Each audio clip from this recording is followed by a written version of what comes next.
their matter, to allow you usher in your witness.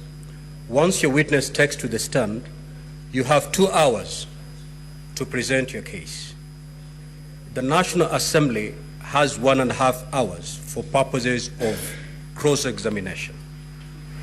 Thereafter, the senators will have 1 hour to seek clarifications or ask questions. Once that is done, the Council for the National Assembly will have 1 hour to make closing remarks. Likewise, the team of the Deputy President will be given 1 hour to make its closing remarks. Once that is done, the Senate will move into a closed session as per our rules of procedure. So that is the program for this afternoon.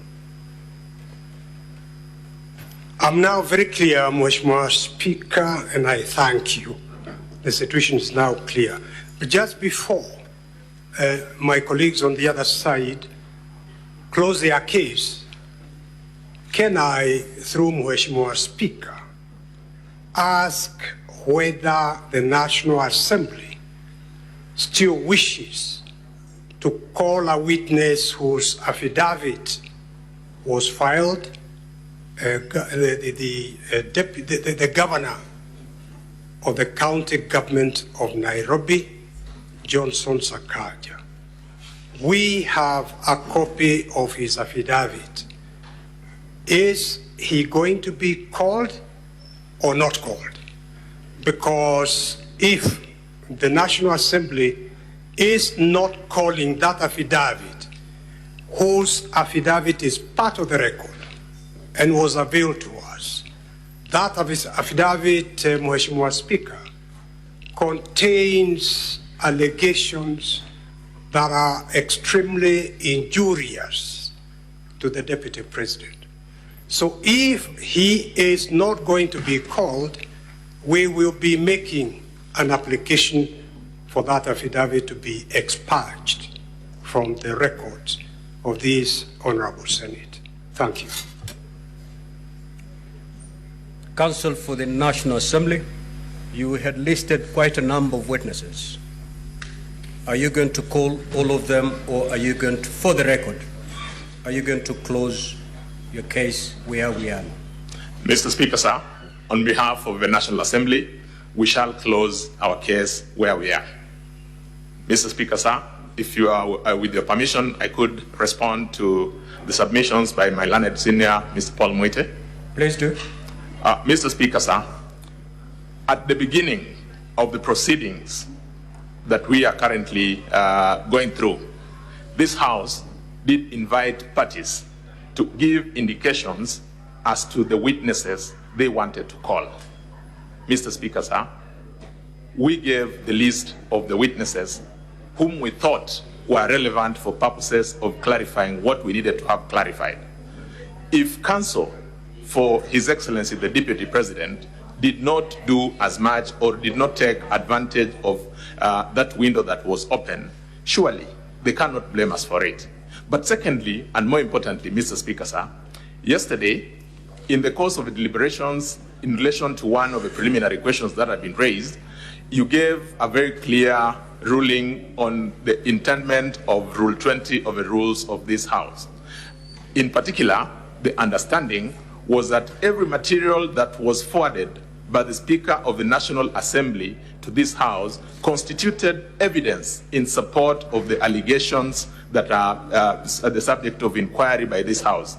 It then follows that if the application that learned senior counsel, Mr. Paul Mwite, is making were to be looked at in its totality, he is actually making an application to amend or to remove certain aspects of the evidence from the record. Mr. Speaker, sir, that is an issue that you settled and rested yesterday.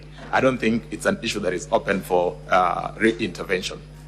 Mr. Speaker, sir, it should also suffice to note that even on our side, there are affidavits that form part of a record that came from the National Assembly. In particular, there is an affidavit sworn and which is in favor of His Excellency the Deputy President, an affidavit sworn by the joint executors of the will, that is Mr. Njerene, together with the other executors. It is part of this record. We have not made an application to have it expunged. We have an opportunity to deal with it when the time comes. Lastly, Mr. Speaker, sir, the nature of the sittings that this House currently is undertaking is quasi-judicial. It is inquisitorial in nature. If that is to be the correct position, Mr. Speaker, sir, then the rules of evidence as we know it in the court would not necessarily bind the proceedings, because what has been presented is the subject of what the honorable senators are going to investigate. At the end of it, it is not a judgment that they will be giving, it will be a vote. I rest my case, Mr. Speaker, sir. Senior Counsel Paul Mwite. Mheshimiwa Speaker, first and foremost, the affidavits that my colleague, my learned friend, referred to were sworn by the executors of the will of the late brother to the Deputy President. They were filed in the National Assembly, in the proceedings in the National Assemblies.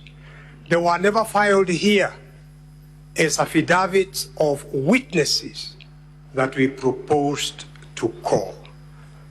With regard to the affidavit of Governor Sakaja Johnston, it was specifically filed in the Senate, an affidavit of a witness that they intended to call. That affidavit has material injurious to the Deputy President.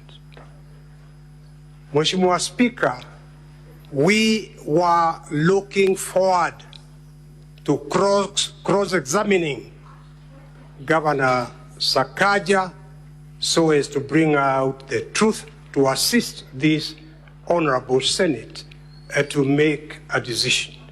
If he is not being called, then in fairness to the Deputy Governor, all that we are asking is that affidavit be expunged together with the affidavit of Peterson Jomo, who they are not calling now, and also the affidavit of Mercy Wajau, who is not being called.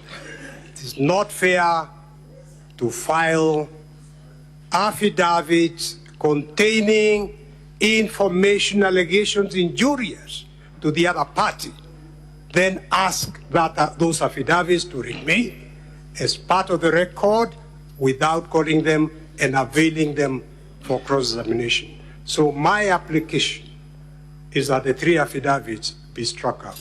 Thank you.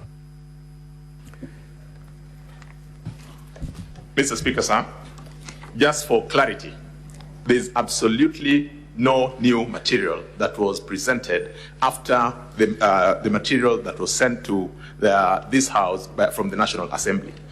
For instance, the affidavit by His Excellency Johnson Sakaja is to be found at volume 1 of the documents that have been filed. Maybe Counsel for the National Assembly, let me get it clear. Yes, the affidavit by the Nairobi governor, was it filed after the proceedings of the National Assembly, or it forms part and parcel of the proceedings that came from the National Assembly? It forms part and parcel of the proceedings that came from the National Assembly. In particular, Mr. Speaker, sir, all those affidavits form what constituted part of what came into through public participation. So just hold on that so that we make progress. Senior Counsel, you have indicated that the affidavit by the Honorable Governor for Nairobi did not form part of the documents that emanated from the National Assembly. Now, the position as held by the Council of the National Assembly is to the contrary. These are things we can settle now. Did it come with a bundle of documents from the National Assembly, or it was filed after the Senate was seized of those documents? Mheshimiwa Speaker, I have been corrected by my colleagues.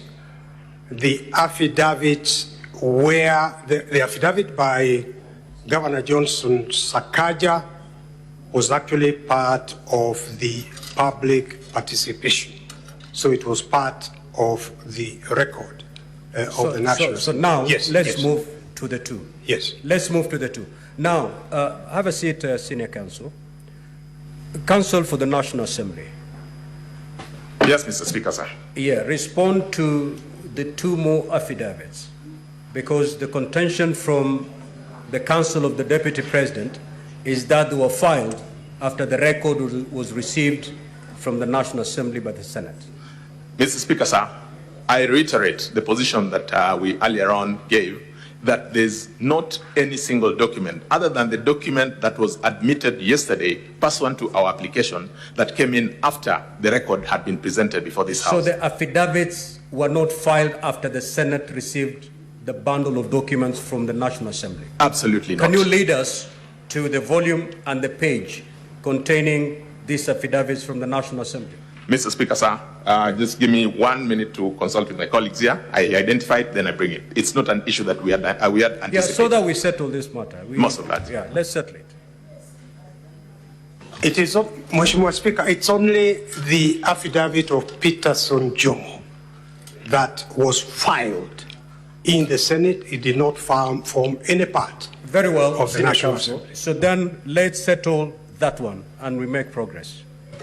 We need not argue on this matter. Mr. Speaker, sir, I think what happened is that we skipped the opportunity to identify the documents from both sides of what had been filed. The documents that we filed yesterday has a volume 8.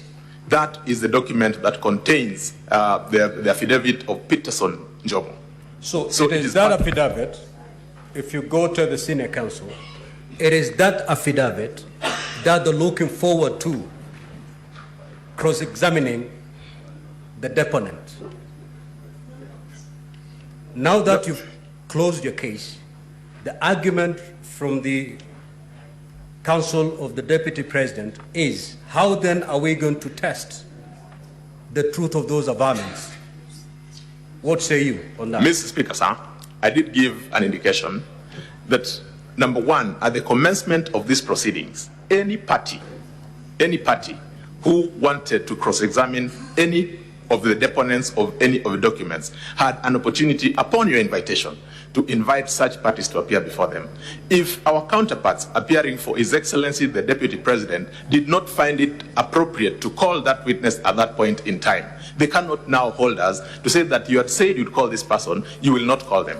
Because the person we were to call was for purposes of clarifying what we thought was important for us. Now, this being an inquisitorial proceeding, a quasi-judicial proceeding, Mr. Speaker, sir, I think it would be a stretch to expect that if we didn't call or if we didn't avail any of the witnesses that were mentioned in any of the affidavits, then as of necessity that follows that record or that affidavit needs to be expunged. That's what I was saying. Pursuant to your ruling yesterday, that is evidence and material that was presented yesterday. It forms part of your record. Now, before I give my way forward, Senator for Nairobi City.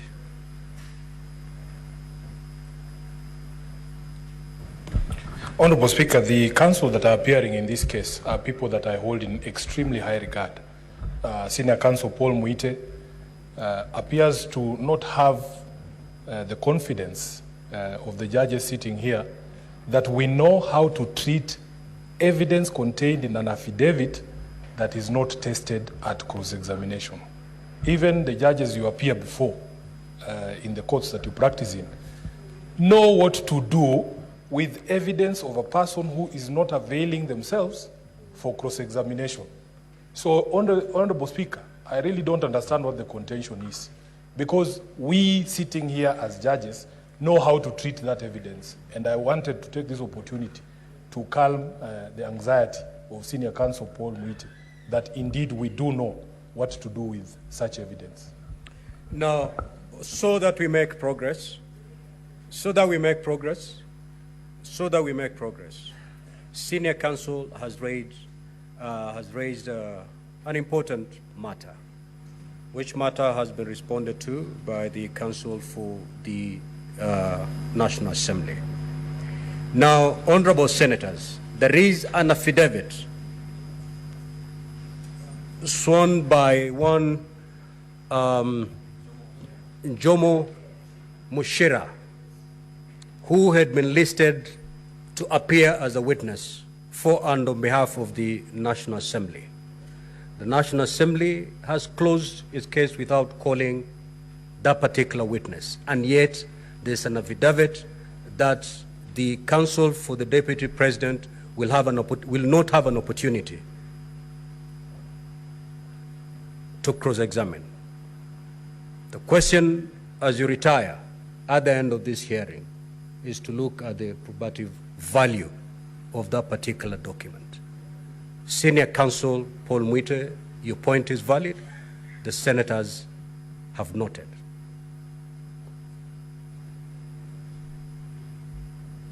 Because this is an important, very important institution with a judicial function, court of record, permit me to put on record that there is a slight distinction between counsel and the client. I have absolute full faith in honorable senators, including my friend, the senator for Nairobi, but I am carrying out instructions of my client. Yeah, so I've given direction on this particular matter. Let us move forward.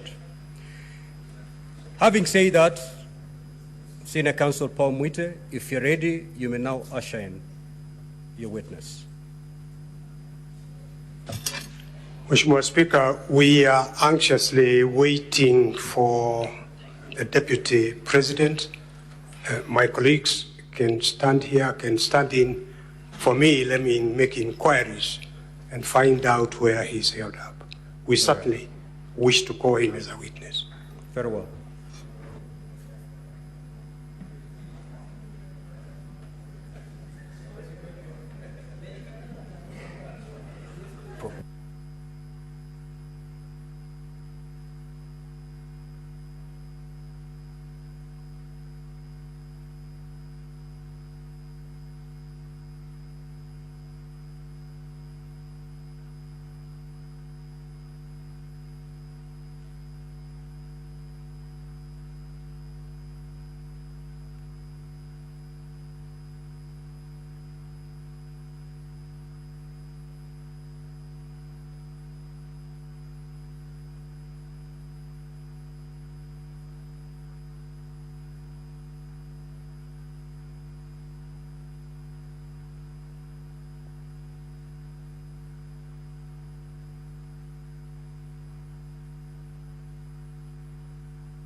Yes, what is the point of procedure, Senator Boni?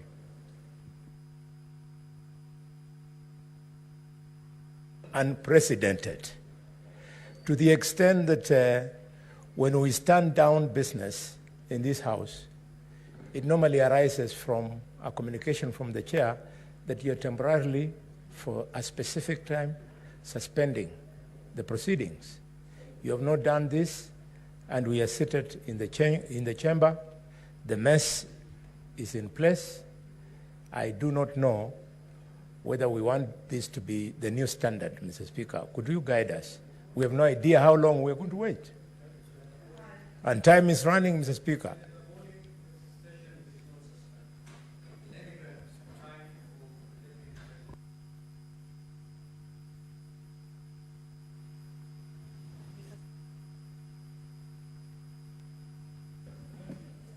Honorable Senators, at the rise of the House at 1:15, I made it clear that upon resumption, the Deputy President was going to take the stand.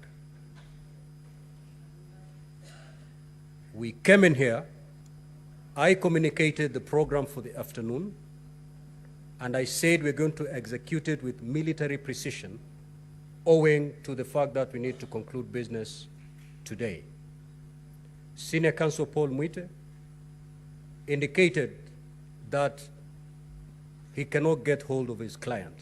That is not the concern of this House.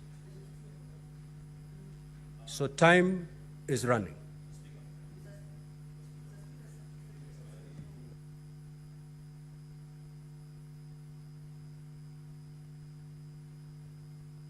Order. Order, honorable senators. Order. The floor is available to the Deputy President and no other senator or no other enemy.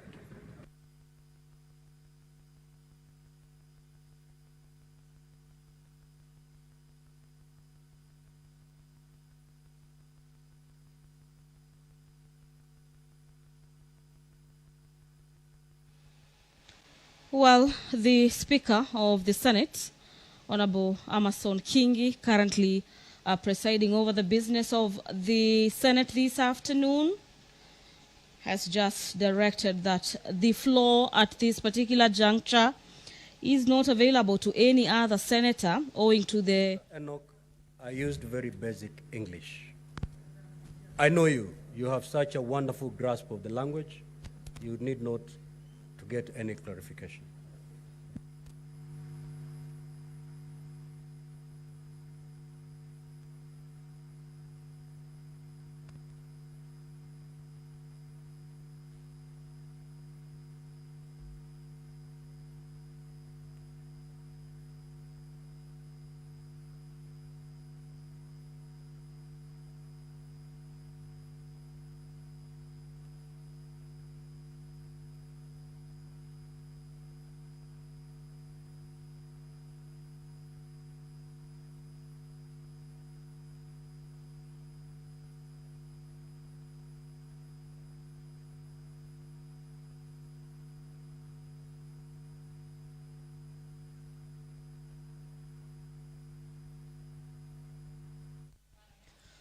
It is exactly 15:04 p.m.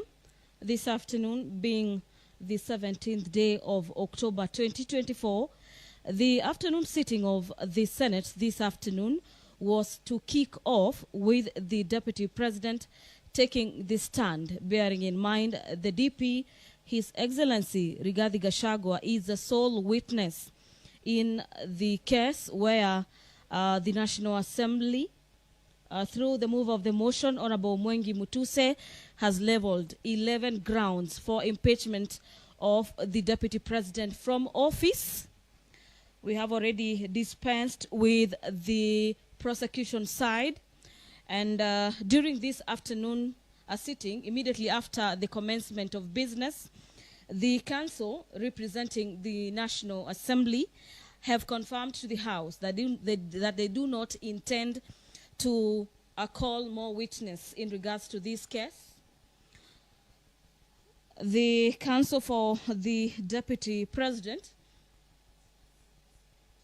had requested the House through the Speaker that any evidence where the witnesses are not appearing be expunged from the record.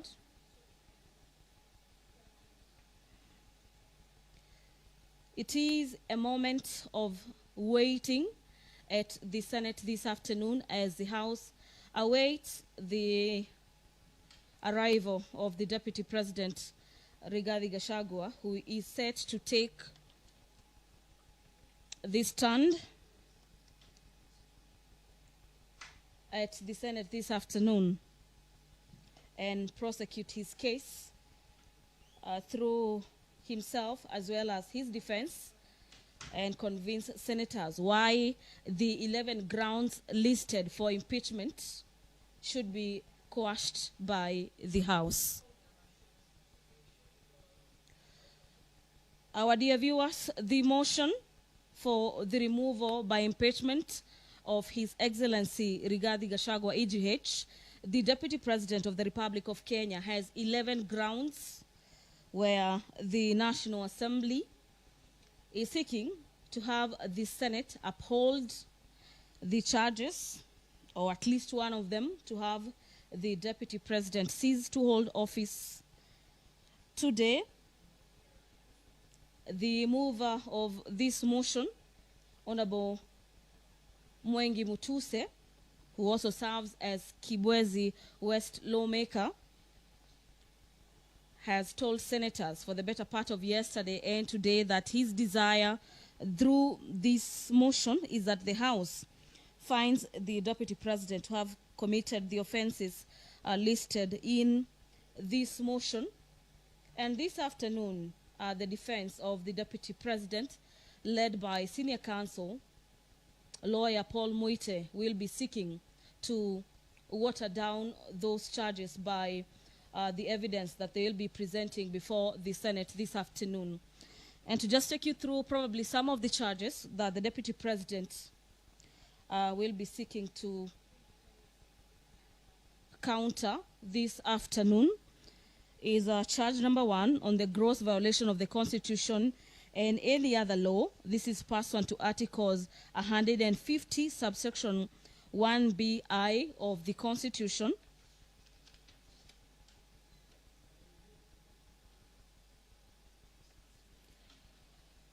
Charge number 2 in the impeachment motion by Honorable Member for Kibwezi West. The Honorable Member alleges in his motion that there is gross violation of Articles 147 subsection 1 and 152 subsection 1 of the Constitution, where the Deputy President is being accused of undermining the presidency.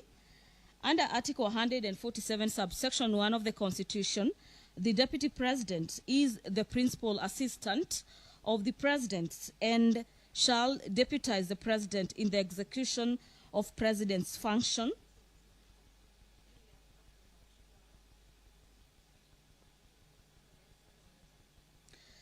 In this motion, the Honorable Deputy President is accused of going in contravention with cabinet resolutions on matters evacuation of people residing along Nairobi River,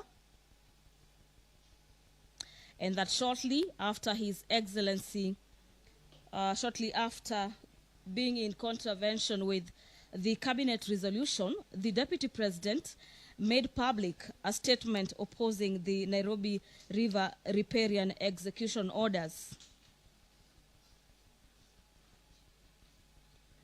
According to the mover of the motion, this is undermining the resolutions by the cabinet. Under charge number 3, again on gross violation of Article 6, subsection 2, Articles 10, subsection 2A, Article 174, and Article 188, and the 4th schedule of the Constitution, where the Deputy President is accused of undermining devolution.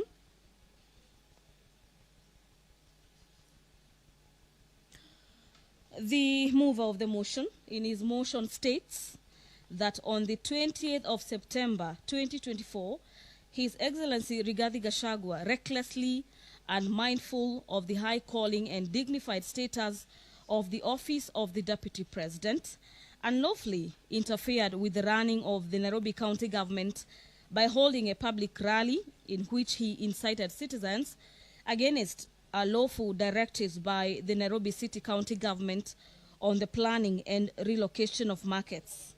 This is just some of the grounds listed, or some of the annexes under charge number 3, where the Deputy President is set to defend himself on these charges, among others. Senior Counsel Paul Mwite, your time started running. Mheshimiwa Speaker, may I... Let me just conclude, Senior. Your time started running at the time I requested you to usher in your witness. You indicated that you're getting hold of your witness. We'll give you all the time you need to get hold of your witness, but to let you know that the clock is running, and it's running on your client. You can take all the time, but his time is running out. After 2 hours, he's not appeared, the chair will make a ruling pursuant to the rules of procedure.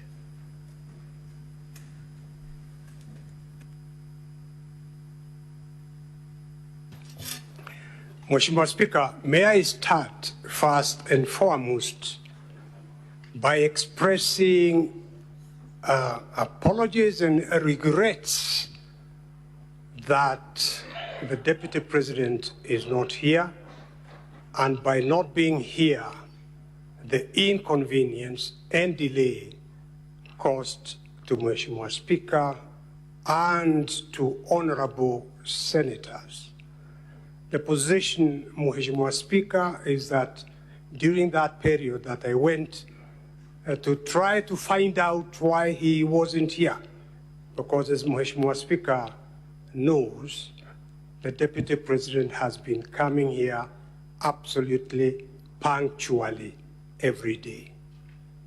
The sad reality is that the Deputy President, the Republic of Kenya, has been taken sick, very sick, and as I address Mr. Speaker in this honorable House, senators, he is in hospital, Mheshimiwa Speaker.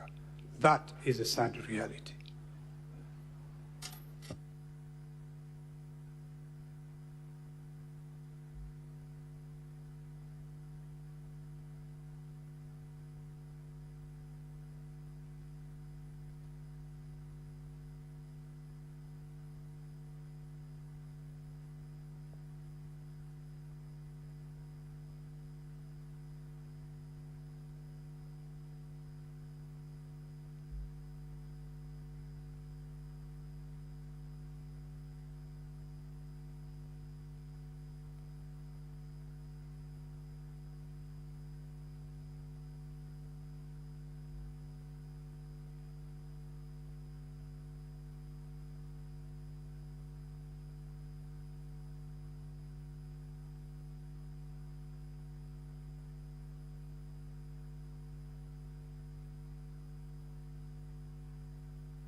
Order, honorable senators. Order, honorable senators. Senator Kajwang. Now, Counsel for the National Assembly, you have had Senior Counsel Paul Mwite for and on behalf of the Deputy President. Considering that this is a time-bound process, what is your reaction? Mr. Speaker, sir, this is a house governed by the rule of law. We truly empathize with the difficulty that His Excellency, the Deputy President, has found himself in. But, Mr. Speaker, sir, pursuant to Rule 11 of the rules governing this process, if I may, with your permission, maybe Counsel for the National Assembly. Yes, Mr. Speaker, sir. Just take a seat before you make your rejoinder. Senior Counsel Paul Muite, having said whatever you've said,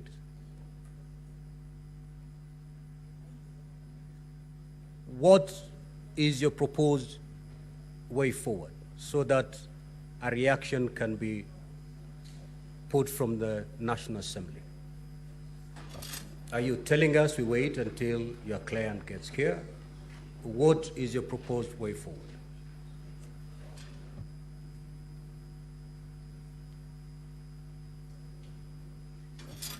Mheshimiwa Speaker, I have just received this information. My proposal is that you give me at least the rest of the day. I would like to go and have an assessment of his situation and maybe even come back here by 5 p.m. Right now, I would like to make an informed sort of situation after I see the Deputy President and I see the doctor, Mheshimiwa Speaker, at least an hour or two. Yes, thank you. Very well. Counsel for the National Assembly. Mr. Speaker, sir, having very keenly listened to my learned senior colleague, Paul Muite, Senior Counsel, it puts us in a bit of a difficulty because whereas we may want to empathize with the situation, there appears to be no indication from their end as to a specific proposal. Mr. Speaker, sir, this being a house governed by rules and this process being a time-bound process, I will draw your attention to Rule 11 of the rules of this House. If I may read, Mr. Speaker, sir, that where the National Assembly or the President chooses not to appear before the Senate, that fact shall be put on record and the Senate shall proceed with its investigation without further reference to the National Assembly or the President. But the Senate may, for exceptional reasons to be recorded, permit a later appearance before the Senate by the National Assembly or the President. Mr. Speaker, sir, I think this rule would give us guidance.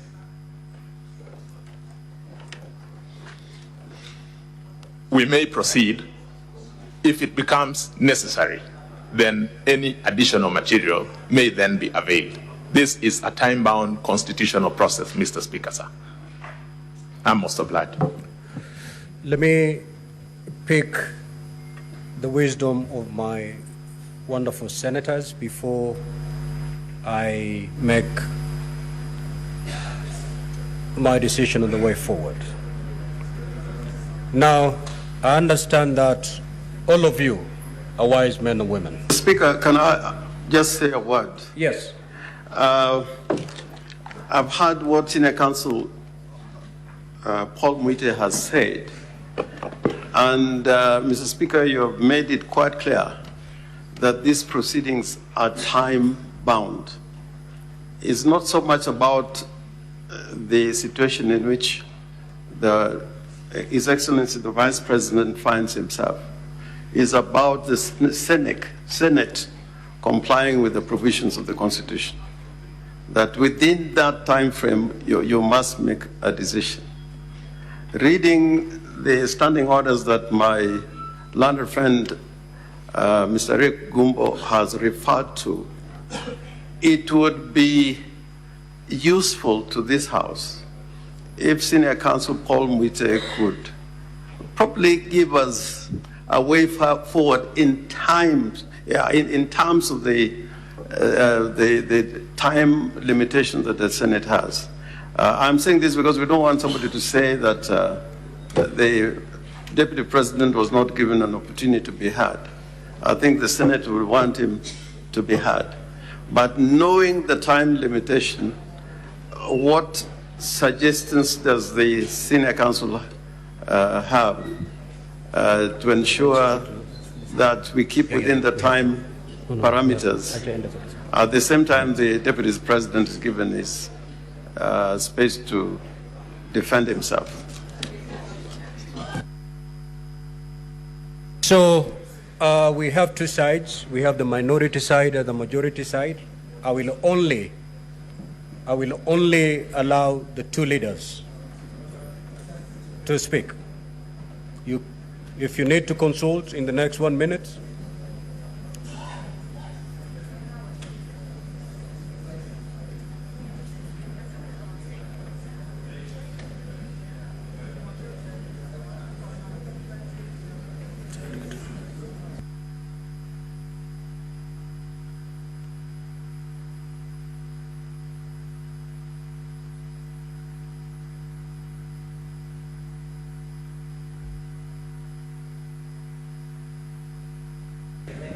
Now, honorable senators, our standing orders have not been suspended yet.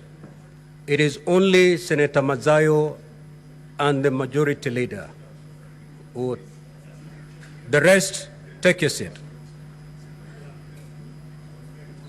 The rest, please take your seat.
Order, honorable senators.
Okay, order, honorable senators.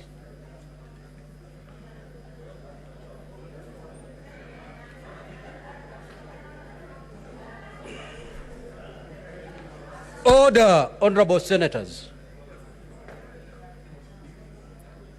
Senator Sigei, please take your seat.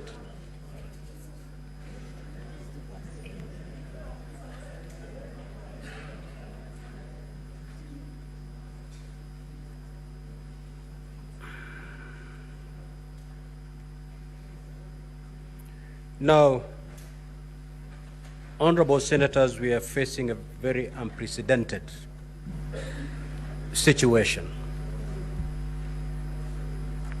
At the rise of this House at 1:15, I indicated that upon resumption, we were going to hear the Deputy President. Upon resumption, Senior Counsel Paul Mwite, for and on behalf of the Deputy President,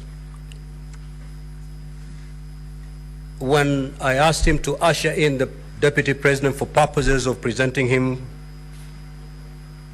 to give his evidence in chief, the Senior Counsel indicated that even he was unaware of the whereabouts of his client, and he asked for a few minutes to go fetch him wherever he was.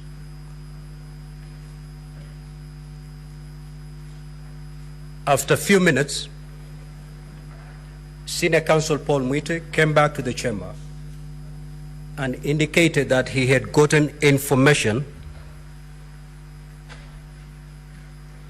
which he was yet to verify, that his client had fallen sick, and indicated that he needed time to go look for him in whichever hospital he is, and that he should be given up to 5 p.m. today.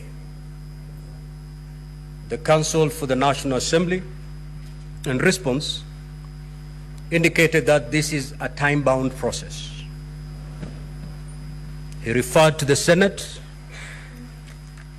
to Rule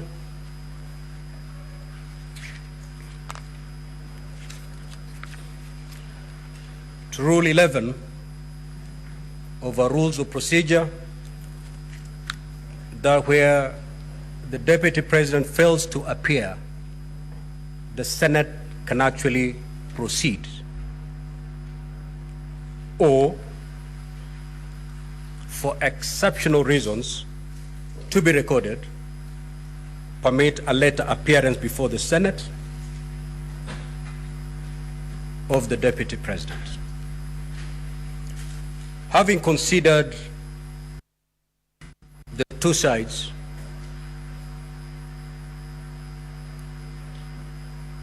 my directions are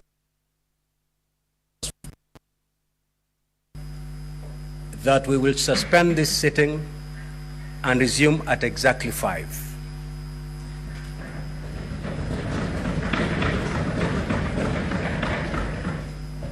So the Deputy President, we expect the Deputy President then to take the witness stand at 5.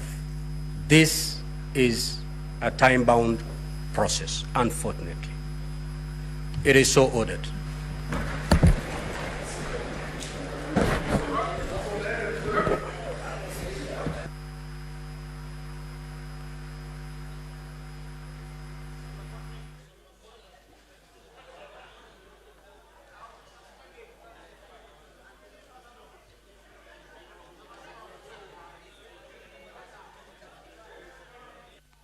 The Speaker of the Senate has directed